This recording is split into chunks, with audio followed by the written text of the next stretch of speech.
Grandpa introduced himself to the neighborhood the way a thunderhead introduces rain. Loud, sudden, and not taking a vote. Picture this. Early morning, Cedar Brook Reserve, pale sunlight just skimming the shingles, sprinklers sighing and hissing like the streets practicing its breathing. And there's my grandpa Roy Malloy, 80 if he's honest, standing on our porch in nothing but boxers, tube socks, and a faded trucker cap that reads, "Vietnam vets don't miss."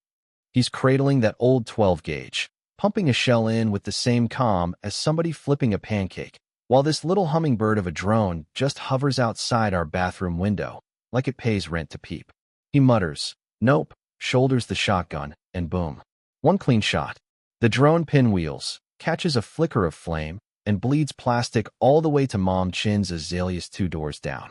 3-car alarms start bickering about whose job it is to be startled. Meanwhile, I'm just standing in the kitchen, 14 years old, holding half a toaster waffle, thinking, so, do we need a lawyer or an extinguisher first? Turns out it's both. The fire foam under Grandpa's sink is older than me, but still angry, and before we're even done, here comes Brittany Consincade, the HOA president, part Pilates, part policy, zipping up the street in her little white golf cart. HOA crest right up front, like a tiny coat of arms. She's got 2 guys behind her in khaki polos, sunglasses, and clipboards, like Shrub Compliance is some kind of Secret Service op. "What in God's magazine catalog did you do, Roy?" she hisses, stepping off the cart in a salmon blazer bright enough to land a plane. Grandpa just ejects the shell, reloads with the patience of a shoelace, and says, "Removed a trespasser, Brittany. You're welcome." She waves that diamond ring, sun slicing through my eyelids, and snaps. That trespasser was HOA equipment, authorized under Community Guideline 47D. One clipboard echoes like a bingo caller. Grandpa just shrugs, looks past her at the window. "If 47D says you get to film me in my skivvies, you printed the Bible wrong." That was the first moment I felt the street itself inhale. Not shock, exactly.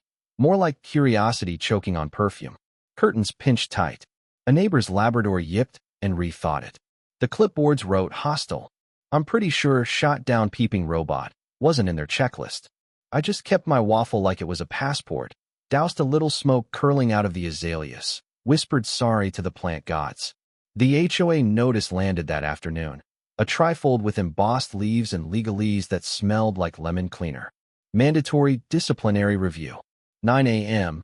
Next day, like we're back in homeroom. That night, over beef stew and Grandpa's jet fuel coffee, I told him about a blinking red light I'd seen the day before, near the kitchen window. He went silent, the kind of silence old men use when they're counting wind, and then said, "Give me patterns, flight times, entry points."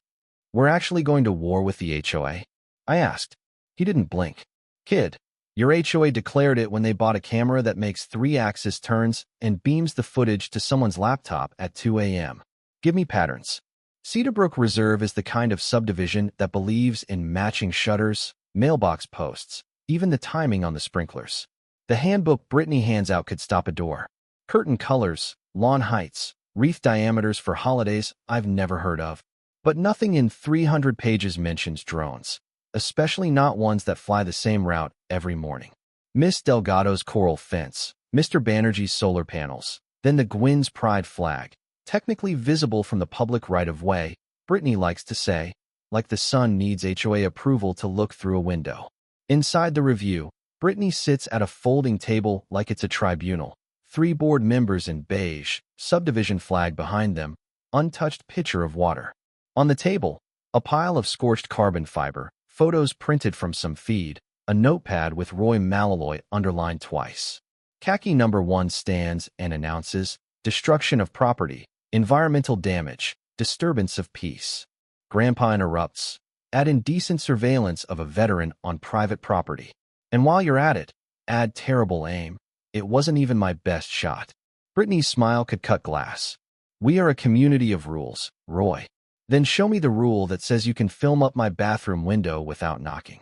Beige number 2 shuffles papers. We do not have that rule documented in the handbook. So you invented it, Grandpa says, with the tiredness of someone who's seen too much. They find him $2 grand. Give him 30 days to appeal. He laughs until he coughs. coughs until he swears he'll never give them more than a nickel washer. I might have let it go if the drone was some kid's toy, but it wasn't. While Brittany's people weren't looking, I pocketed a shard of the casing.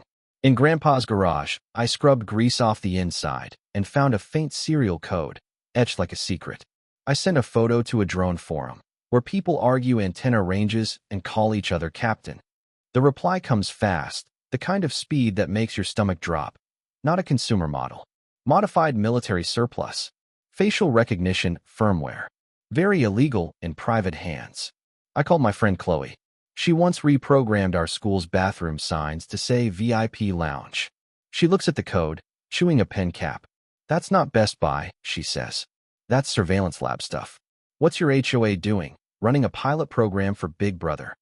Or someone's using the HOA as a cover, I said, feeling both 12 and 70. Thing about secrets. Once you spot one, you start seeing them everywhere, like lampposts you never noticed at noon. The HOA office is bolted onto the pool house, beige stucco and glass, just like every office park in America. But if you stand behind the maintenance door at sunset, you can watch a sliver of a room where screens glow like a wall of aquarium fish. One night, riding past on my bike, I spot a man in a white polo, headphones on, flipping between feeds from kitchens and backyards. Heat maps pulsing red where someone's walked the most that day. I take a photo and pedal home like my bike's got secrets to keep. Grandpa studies it under the garage light, points with a fingernail stained by 50 years of motor oil. Ain't no lawn needs thermal, he mutters. They're not just nitpicking, they're cataloging. We form a team that night, no big speeches. Ms. Delgado brings a knitting bag and binoculars. Mr. O'Donnell, retired magician whose rabbits know his mortgage, offers smoke pellets and an alibi. Chloe shows up with a laptop and the kind of optimism that makes you believe Wi-Fi is a moral force. We call ourselves the Front Porch Watch. Not a militia, just neighbors deciding to be neighbors again. First plan, catch the HOA in the act and pull their teeth one by one. We test the cameras, learn the blind spots the way you learn the squeaks in your own house. During the quarterly Founders Day barbecue, Brittany runs it like a homecoming rally. We split duties. O'Donnell does illusions, 60% misdirection, 40% ferret. Miss Delgado's raffle table accidentally broadcasts complaints. Grandpa argues about gluten-free patties as a human right, and me and Chloe slip into the control room. Chloe's got this tiny electronic cough built from parts one shouldn't name, to hiccup the power just long enough to grab a drive. We practice, timing the guard's cigarette breaks, learning which door sticks. Founders Day comes. Cedarbrook looks like a brochure. Balloons bob, inflatable castle sulks. DJ plays songs no kid ever picked on purpose. Brittany's in a sash, neighborhood steward in gold, praising potato salad like she's rating it on Yelp, scanning the crowd. Minute 18. Chloe taps her phone, whispers now. We slip behind the lemonade table. Inside, the control room door has a keypad, smudges right where you'd expect. Chloe slides a fake hotel key. The lock hiccups. We're in. Screens everywhere. Bedrooms, kitchens, yards. A live heat map of our block pulses like a heartbeat. Chloe's fingers fly. 20 seconds. Don't breathe. At second 12, the doorknob rattles. Flashlight beam licks the wall. What the? I shove a metal shelf against the door, boxes thump. Photos spill, names circled. One page stops me cold. Mr. Ruddy, our quiet neighbor. Status, neutralized. Residence cleared. Redevelopment scheduled. The word redevelop burns. Evan, Chloe snaps. Help me. She pulls the drive, stuffs it in her jacket. We bolt. O'Donnell tosses a smoke pellet. Dove flaps out. Brittany turns hurricane angry. Stop them. But her goons dodge a flaming potato. Grandpa debuts his spud cannon. Not a sentence you hear often, but should. We make it to Grandpa's truck, bounce over a curb I know we'll get billed for. Back in the garage, Chloe uploads everything. A digital rights group picks it up. Then local TV. The headline spreads. Suburban HOA ran illegal surveillance program. Faces tagged. Families targeted. City investigator shows up. Yellow tape on the office door. Brittany tries to explain community standards into a dead mic. But what the upload didn't show, what we found later, was worse. The invoices, security enhancement contracts, weren't from the HOA. They were from Vanguard Civic Solutions, a shell company. On its board, Brittany Consincate. This wasn't nosy neighbors. It was a pipeline. Profile the non-compliant. Push them out. Redevelop the land. Mr. Ruddy didn't retire to Florida. He was erased, like a chalk line after rain. Next day, marshals cuff Brittany. Cedarbrook Reserve does something it hasn't done in a year. It blinks. People step onto porches like a spell broke. Miss Delgado hugs Chloe. Gwyn's bring egg rolls like a treaty. O'Donnell does a trick that doesn't end in paramedics. Grandpa stands in the grass, making rainbows with the hose, nodding like he finally believes in water again. News vans leave. The city dissolves the HOA. Vanguard's website 404s. The control room empties into evidence bins. Somebody paints a mural on the side of Tiny's diner. Grandpa, cap on, holding a drone by the tail. He grumbles, but doesn't hide his smile. That weekend, we have a bonfire. That's what America does. Gather around heat. Decide how to tell the story next time. Our front porch watch comes with casseroles, cheap fireworks, a borrowed guitar. We don't talk heroes or villains. Just how easy it was for a few clipboards to turn fear into safety. How Mr. Ruddy vanished when paperwork turned into a weapon.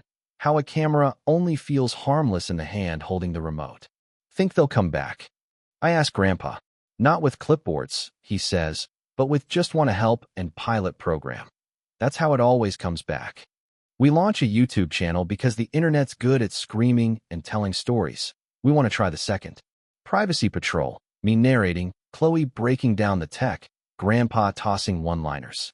First video, how our HOA built a spy room. 100,000 views by dinner. Comments pour in.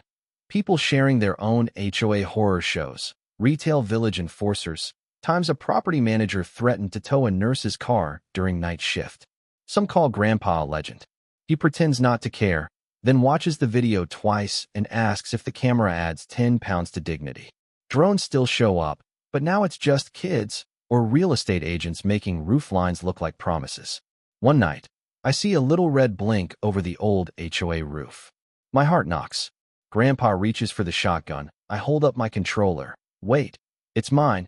Forgot the return to home setting. He squints at the drone, then at me, and finally cracks a smile. Write your name on it, he says, or I'll introduce it to Birdshot. Cedarbrook's different now.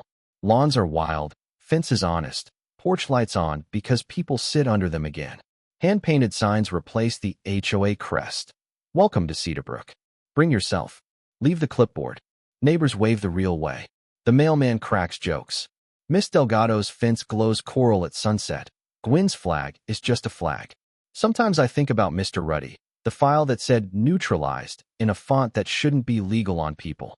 The investigation's still open. We keep pushing. Emails steady, loud, never letting up, because you don't fix this with a headline and a mural. You fix it with neighbors who remember each other. That's the story I wanted to tell you.